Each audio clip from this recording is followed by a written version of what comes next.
The feast of the beasts, Blood Dawn. The world had fallen into silence. No more engines. No more sirens. No more voices. Just the quiet dominance of the creatures that once cowered under human rule. The animals had won. But something stirred in the darkness. A lone figure moved cautiously through the wreckage of a burned-out police station. His name was Carter Hayes, a former SWAT officer who had managed to escape the initial slaughter. He had seen what the beasts were capable of, organized, calculating, relentless. And he knew they weren't finished. Carter had spent the last few weeks surviving on whatever scraps he could find, moving from one abandoned building to the next, always staying in the shadows. The animals ruled the streets now, hunting in coordinated packs. Even the skies weren't safe.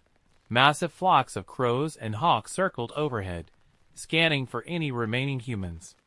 As he rifled through the wreckage, searching for ammunition, a sound made him freeze. A low growl. He turned slowly, his fingers tightening around his pistol. A wolf stood in the doorway, its golden eyes locked onto him. But it wasn't alone. More shadows moved behind it, lithe, muscular bodies slinking into view, their breath curling in the cold night air. Carter swallowed hard. He had 2 bullets left. The lead wolf stepped forward, lips curling into a snarl.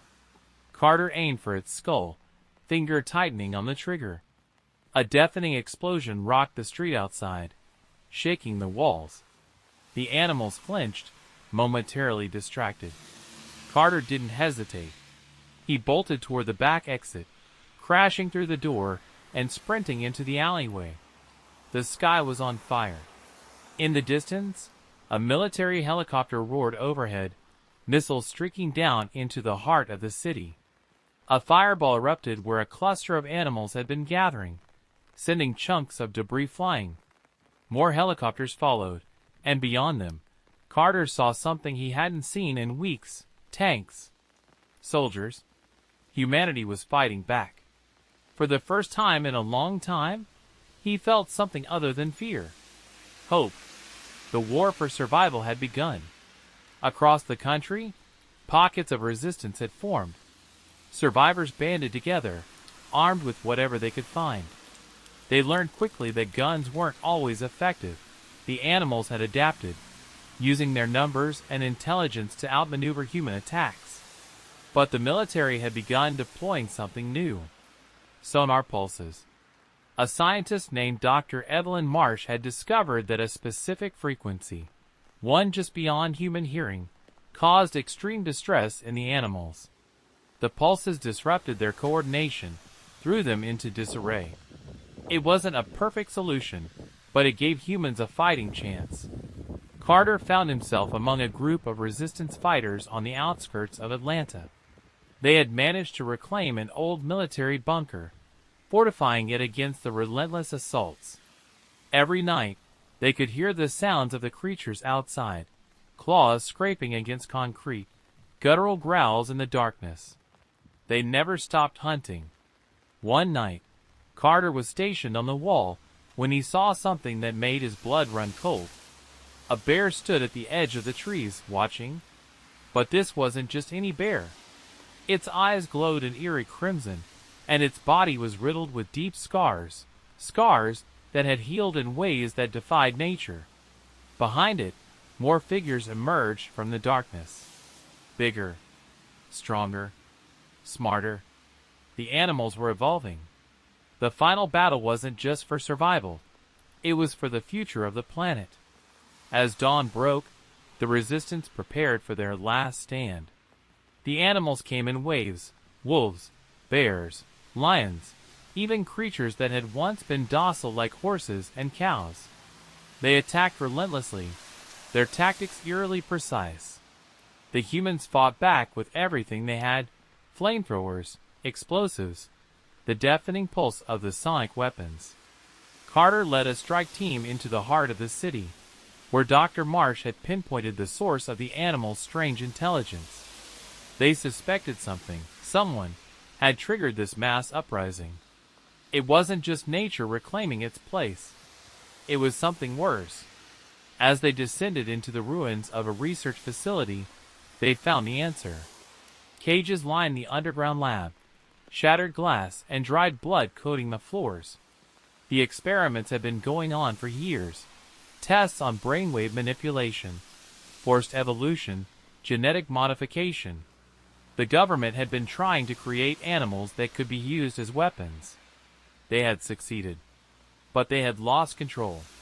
At the center of the lab stood a massive tank filled with dark liquid. Something moved inside. A shape, huge, grotesque, shifting. Then, eyes opened in the darkness. And the real nightmare began. The creatures within the tank weren't just mutated animals. They were something beyond comprehension, hybrids of flesh and shadow, their bodies twisted by unnatural forces. The scientists had tapped into something ancient, something that had been buried beneath the earth for eons. And now it was awake. Carter and his team barely had time to react before the containment glass exploded, sending shards of reinforced material flying through the air. A dark, slithering mass emerged from the tank, its form ever shifting, sprouting tendrils and limbs that defied anatomy. A deep, guttural sound rumbled through the facility, a voice that wasn't a voice, but a vibration in their bones. The ground trembled. The walls cracked. And then the shadows moved. All around them, the dead scientists, those whose bodies had been left to rot in the lab, began to stir. Their eyes, hollow and black, snapped open. Their flesh twitched. And then they stood, moving with jerky, unnatural motions, their mouths stretching in silent screams. Panic surged through Carter's veins as he fired at the approaching horrors, but bullets did nothing. These things weren't alive in the way he understood. Dr. Marsh grabbed his arm, her face pale.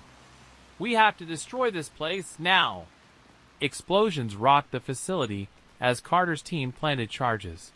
But the creatures were relentless. The shadows pursued them through the corridors, twisting and shifting, forming grotesque faces that whispered in tongues no human should hear. The animals outside had become frenzied, their howls and roars merging into a symphony of terror. The team barely made it to the surface before the charges detonated, sending a fireball into the sky. The ground caved in, swallowing the lab and everything within it. But even as the earth closed over the horror below, Carter knew it wasn't over. The animals outside had stopped attacking. They stood in eerie silence, their glowing eyes locked onto the smoking ruins. Then, as one, they turned. Not to flee, but to bow. Something had survived down there, and it was watching. The war wasn't just against the beasts anymore. It was against the darkness itself.